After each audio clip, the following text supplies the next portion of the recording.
कृषीरत्न बी ठोंबरे यांच्या शुभ हस्ते मांजरा धरणाच्या पाण्याचे केले पूजन। कळंब तालुक्यातील रांजणी येथील नॅशनल उद्योग समूहाचे अध्यक्ष कृषीरत्न बी ठोंबरे साहेब यांच्या शुभ हस्ते मांजरा धरण येथे विधिवत पूजा करून जलपूजन करण्यात आलं। यावेळी कृषीरत्न ठोंबरे यांनी मार्गदर्शन करतेवेळी सांगितलं की येणाऱ्या गाळप हंगामात कारखान्याकडे नोंद झालेला ऊस संपूर्ण गाळप केला जाईल असे आश्वासन देऊन आश्वासित केलं। कारखाना यंत्रणा पूर्ण क्षमतेने गाळपासाठी सज्ज आहे। कारखान्याने 15 ऑगस्टपासून NOFO नॅचरल ऑर्गॅनिक फर्टिलायझरची निर्मिती सुरू केली असून सदर हे खत कारखाना कार्यक्षेत्रातील गट ऑफिसवर कारखान्याने पोहोच करण्याची व्यवस्था केलेली आहे। कृषी भूषण पांडुरंग आव्हाड, नॅचरल शुगरचे संचालक मंडळ तसेच कर्मचारी, शेतकरी, सभासद मोठ्या संख्येने उपस्थित होते। विस्तार न्यूज महाराष्ट्रासाठी कळंब प्रतिनिधी बिलाल कुरेशी।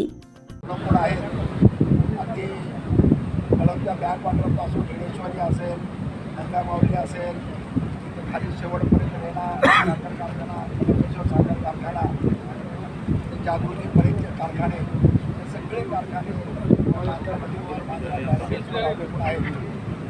आणि आता मांडवामाने सांगितलं तसं 100-125 TMCची क्षमता असणाऱ्या कारखान्यापेक्षा सुद्धा आर्थिक उलाढाल, कारण आज या 12-13 कारखान्यांची आर्थिक उलाढाल पाहिजे कितीतरी कोटी रुपयामध्ये ही आर्थिक उलाढाल होते।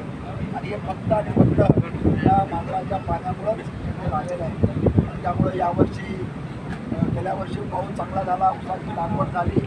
आज मांजरा या परिसरामध्ये मांजरा पंचक्रोशीमध्ये आपल्या कारखान्याची ऊसाची नोंद 18,000 हेक्टर ऊसाची नोंद झालेली आहे।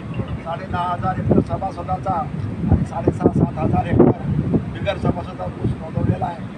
आणि हा संपूर्ण ऊस आपण अगदी शिस्तबद्ध पद्धतीनं गाळप करून संपवणार आहोत। 15 ऑक्टोबरच्या दरम्यान कारखाने सुरू करण्याबाबत परवाच दादांच्याकडं आमची बैठक झाली आणि त्याला विनंती केली की यावर्षी ऊसाचं क्षेत्र मोठ्या प्रमाणात आहे। मागच्या वर्षी निवडणुकीमुळं कारखाने 1 महिना उशिरा सुरू झाले, परंतु यावर्षी मात्र ऊसाचं क्षेत्र जास्त आहे। कारखाने लवकर सुरू झाले पाहिजेत। उन्हाळ्यामध्ये मजूर काम करत नाही आणि 15 ऑक्टोबरपासून कारखाने सुरू करण्याची विनंती आपण केलेली आहे। त्या दृष्टीनं 15 ऑक्टोबरच्या दरम्यान कारखाना सुरू करण्याचं नियोजन आहे। कारखान्याच्या सर्व अधिकारी आणि कर्मचाऱ्यांनी संपूर्ण यंत्रसामुग्रीची साफसफाई, दुरुस्ती अत्यंत सुस्थित करून यावर्षी 7,500 टन दररोज ऊसाचं गाळप होईल अशा पद्धतीचं आपण नियोजन केलेलं आहे। आणि त्यानुसार जवळपास 6 महिन्यामध्ये ते एप्रिल अखेरपर्यंत आपल्या कार्यक्षेत्रामध्ये उपलब्ध असणारा सगळा 18,000 हेक्टर ऊस गाळप करण्याची पूर्ण नियोजन या ठिकाणी आपण केलेलं आहे। ऊसतोड यंत्रणा असेल, हार्वेस्टर्स असतील आणि आपली संपूर्ण यंत्रणा असेल असं सगळं त्यामुळं माझी आपल्या सर्वांना विनंती आहे की ऊस शिल्लक राहील, ऊस जातो की नाही, मग घाबरून कुठेतरी इतर कारखान्याला विल्हेवाट करून आर्थिक नुकसान करून घेऊ नका। 100% जेवढा नोंद झालेला ऊस आहे तो 100% ऊस आपण झालेला आहे पद्धतीने आपण गाळप करणार। मगाशी आम्हाला सांगितलं की आपण नॅचरल ऑर्गॅनिक फर्टिलायझर नावाचं सेंद्रिय खत या 6 महिन्यापासून अनेक प्रयोगांची जवळ 4-5 कृषी विद्यापीठांच्या सल्ल्यानुसार त्याचं कॉम्बिनेशन करून ऊसाला अत्यंत उत्कृष्ट असणारं, आता त्या तज्ज्ञांनी आम्हाला हा सगळा फॉर्म्युला करून दिला। त्यांनी असं सांगितलं की तुम्ही एवढं जर खत घाला, या खतामध्ये फक्त नायट्रोजनची कमतरता आहे, युरियाची कमतरता आहे, तर 4 ते 5 पोते आणि 4-5 पोते हे आपलं नॅचरल ऑर्गॅनिक NOF आणि 1 पोतं युरिया असे 3 डोस फक्त ऊसाला दिले तर एकरी 60-70 टनाचा उतारा निश्चितपणे मिळेल।